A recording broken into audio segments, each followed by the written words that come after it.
dans la commune de Lancélé, au pont David, comme je vous l'avais annoncé depuis le mercredi dernier, pour vous signaler que le parti UCEP aura une matinée politique de manière à parler sur le grand sujet d'actualité, ces sujets qui divisent, ces sujets qui inquiètent, ces sujets qui préoccupent au niveau tous les Congolais de la République démocratique du Congo sur la revision ou soit les changements de la Constitution. Aujourd'hui, le parti UCEP a voulu bien expliciter sur pourquoi. Parce que nous voulons avoir une nouvelle Constitution qui va répondre valablement aux attentes de la population. Alors, je vais vous laisser revivre ce qui a été cette matinée politique pour soutenir la vision du chef de l'État par le parti Rassemblement de l'Union Sacrée des élites progressistes suivants. Nous faisons partie de la grande famille de l'Union Sacrée et que notre patron a donné le mot d'ordre pour que nous puissions réviser la Constitution de la République pour que cette Constitution nous ne voulons plus continuer à dépendre de l'étranger pour nous imposer les choses ici. Nous voulons prendre notre liberté, notre indépendance afin de pouvoir assurer notre prospérité dans la paix comme notre hymne national le dit. Voilà pourquoi cette matinée a été organisée pour mobiliser les Congolais et les Congolaises de telle manière à ce que nous puissions atteindre cet objectif fixé par notre démocratie. La liberté n'a pas de prix. La liberté d'un pays n'a pas de prix. L'indépendance d'un pays n'a pas de prix. C'est au-delà de tout. Nous ne pouvons pas continuer à être à genoux. Le jour là doit sauter. Voilà. Biso ezali kaka moko. Mboka na biso toboyi bapaya kota na kati batiaka biso banyamunyamu. Tosala bamibeko oyo ya biso moko ndenge tolingi biso moko. Mibeko na biso oyo ekoprotege mboka na biso na ekolo na biso. Lelo lobi na olobi okuna mpona bana oyo ya biso. Bapasi eleki mingi mpo bato oyo ya libanda baza koya kotya maboko na kati ya biloko ya bilei ya bana na biso toboyama. Voilà mpona nini lelo oyo tosangisi bana mboka nyonso mpona koexplike bango makanisi oyo ya tata mokonzi azwi mpo te mboka na biso ezonga na maboko ya bana mboka bango moko babimisa mibeko oyo ya bango moko tokuma mboka na bolingo na motema na biso oyo biso ndenge moko biso so balingi mboka oyo ya bango soki bamilingi soki balingi avenir oyo ya bana na bango moma yango oyo po biso moko bakolo mboka tosala mibeko oyo ya biso moko.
Martin Lukusa Padi, autrement MLP. De la République, le magistrat suprême Félix Tshisekedi a signé ordonnance après les élections assemblée provinciale, a nommé Babimisi gouverneur. Président signé avant de se nakiti, mais Mugologologola est président Zobi incapable. Est-ce que vous comprenez Mango?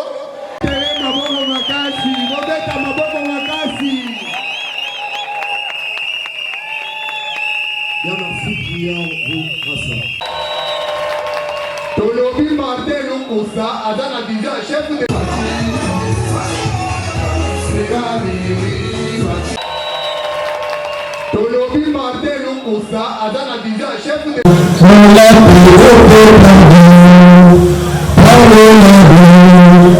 Nous bâtirons un pays pour notre vérité. Fiers, salués,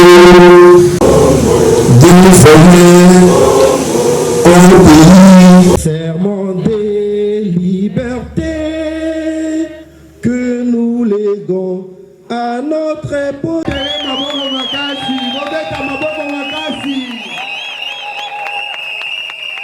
À vos titres et qualités respectifs, Monsieur l'autorité morale de l'UCED, Monsieur le secrétaire général adjoint de l'UCED, Mesdames et Messieurs les cadres de l'UCED, distingués invités, Mesdames et Messieurs.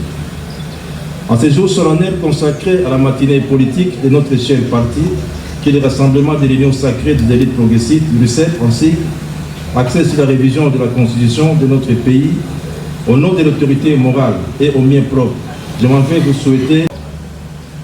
En effet, étant membre de l'Union sacrée pour la nation, le RICEP dit oui à la révision de la Constitution de notre pays, puis du reste regorge en son sein plusieurs embûches empêchant le bon fonctionnement de ces institutions et l'exposant ainsi à la fidélité des étrangers. De ce fait, le RICEP, avec son autorité morale, se range derrière son Excellence M. Félix Antoine Tshisekedi Tshilombo, président de la République, chef de l'État et garant du bon fonctionnement des institutions, en vue de l'accompagner à atteindre cet objectif salvateur pour notre cher et beau pays. Ensemble, faisons de cette matinée politique un moment d'inspiration et de mobilisation pour construire un avenir meilleur pour notre pays, la République démocratique du Congo. Merci à tous d'être présents et d'apporter votre énergie à cette rencontre. Vive le RICEP, vive la République démocratique du Congo. Je vous remercie.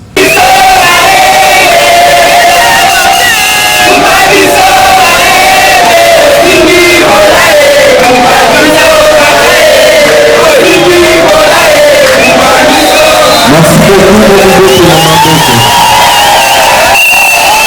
Au nom de l'amour de notre cher et beau pays, la RDC. Après ces mots combien chaleureux de monsieur le secrétaire général de notre grand parti politique, RICEP, vous ne pouvez pas imaginer combien je suis honoré de m'adresser à vous, mes très chers compatriotes, dans cette matinée politique pour aborder un sujet capital. Capital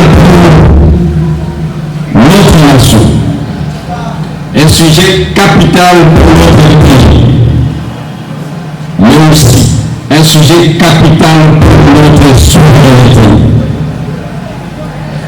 Conformément à la vision salvatrice de son Excellence Monsieur le Président de la République, à qui 13 millions de Congolaises et Congolais ont voté pour lui lors des dernières élections de décembre 2023.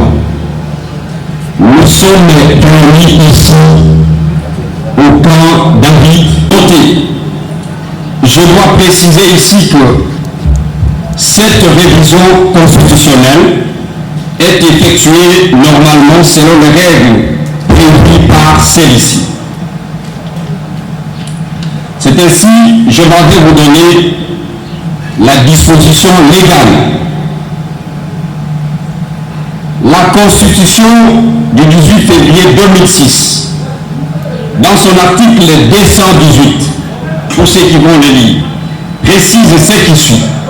L'initiative de la révision constitutionnelle appartient, 2 points. Premier tiret, au président de la République.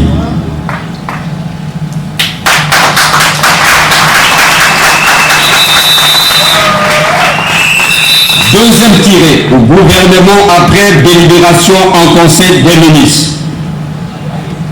Troisième tiré, à chacune des chambres du Parlement à l'initiative de la moitié de ses membres.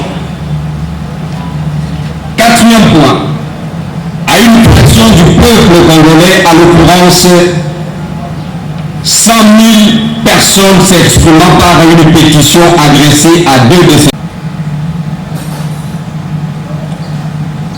Les dispositions de cette constitution qui fâche. Dans l'exposé des motifs de cette fameuse constitution, à son 2e paragraphe, il est écrit noir sur blanc.